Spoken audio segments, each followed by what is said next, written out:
Class 6 का चल रहा है the golden age Gupta empire. आज मैं आपको इस चैप्टर के बारे में पढ़ाऊंगा बेटा। यहाँ पे बात आती है गुप्ता एम्पायर में। इसको आप सीधे सीधे तौर पर ये समझें कि पहले की बात जब हम करते हैं तो देश पर अलग अलग राज्य हुआ करते थे। उनमें आपने पढ़ा था 16 महाजनपदास थे। 16 महाजनपदास के बाद बिहार में एक अलग रूल आया, एक डायनेस्टी आई जो चंद्रगुप्त मौर्य के नाम से आती है। क्लियर। और चंद्रगुप्त मौर्य ने एक ऐसा नेशन बिल्ड किया कि जहाँ पर सभी लोग खुश थे, कोई वहाँ पे कोई समस्या नहीं थी। और इसके वंश ने, यानी कि इस डायनेस्टी पर जब आते गए तो पूरा राजवंश बना। उस राजवंश में इन्होंने 300 साल भारत पर अपना राज किया। यहाँ पे भारत की बात की जाए तो इसका साम्राज्य जो था, यानी इसका जो किंगडम था, वो कश्मीर से आगे अफगानिस्तान तक फैला हुआ था। क्लियर। तो यहाँ पे बात आता है, why is Chandragupta first called the real founder of the Gupta empire Chandragupta. यहाँ पे देखिए, आपको पढ़ना आना चाहिए। ये जो है चंद्रगुप्त है। और चंद्रगुप्त कौन थे? चंद्रगुप्त एक महान राजा थे। Chandragupta is called the real founder of the Gupta empire. Founder मतलब होता है बनाने वाला। Clear. Gupta empire because he was the first independent and important ruler of this dynasty. और वो जो था इम्पॉर्टेंट रूलर था इस डायनेस्टी का।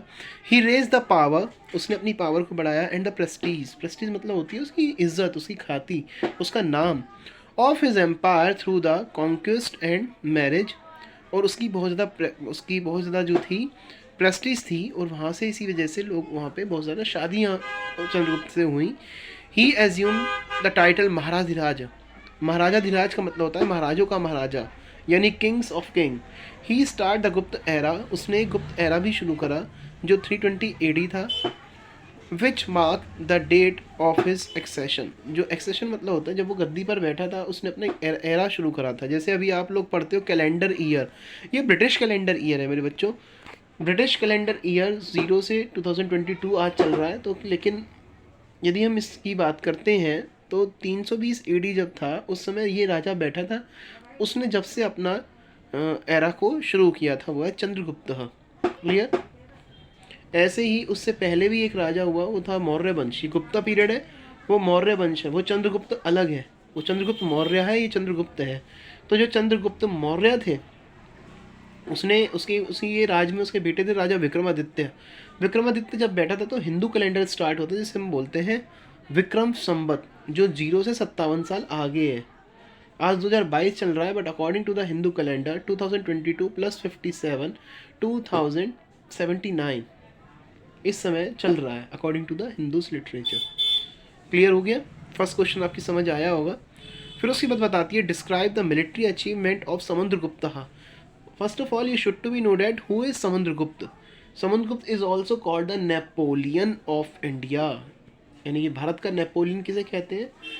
समुद्रगुप्त को कहते हैं। Which source tells us about him, और उसके बारे में पूछेगा।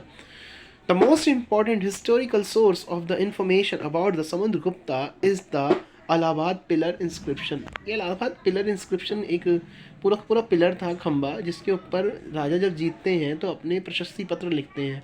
ऐसा सर्टिफाइड करते हैं कि आज से ये ज़मीन हमारी हुई। तो पहले पेंट तो होता नहीं था, ना कोई इंटरनेट होता था, ठीक है। तो उस समय होता था दीवारों पर उस पर छेनी और हथौड़े से, जैसे मूर्तिकार मूर्ति बनाता है वो उस पर लिखता था। जैसे आज भी आप अपने घर के बाहर जो प्लेट लगाते हैं, तो वो प्लेट जो होती है मार्बल की बना के दीवार में लगा देते हैं। तो उसी तरीके से अलाहाबाद पिलर था इंस्क्रिप्शन का। इंस्क्रिप्शन मतलब अंकित करना उसके ऊपर। Which was composed by the Harisena. जो किसने बनाया था? हरिसेन ने बनाया था। According to his inscription, Samudragupta was a great conqueror. Conqueror मतलब जीतने वाला, जो चीज़ों को अपने, जो ज़मीनों को अपने अंडर में लेता है, जो जीतता है। And he won a series of wars in the north and south India. North India और साउथ इंडिया में उसने बहुत सारी वॉर जीती। He defeated as many as 9 ruler in the northern India. 9 ruler उसने हराए। And 12 rulers in the eastern Deccan and the southern India. और 12 rulers यानी 12 राजाओं को उसने हराया ईस्टर्न डेक्कन में और साउथ इंडिया में। But Samudragupta did not want to gain permanent possession of his conquests in the south because he knew he could not control the south India from his capital. उसे मालूम था कि वो बिहार में पाटलिपुत्र में है, वहाँ से वो इसको नहीं जीत पाएगा। सो वो केवल उनको हराता था, अपने पैसे लेता था और अपना नाम फेमस करता था।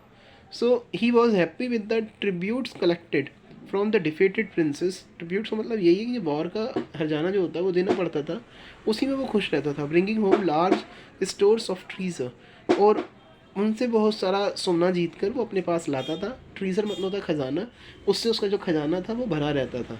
क्लियर? दोनों क्वेश्चन मैंने आपको बोले हैं, तो इसे नोट डाउन करें, समझने के लिए मोस्ट इंपॉर्टेंट पार्ट्स हैं। Okay, first video complete.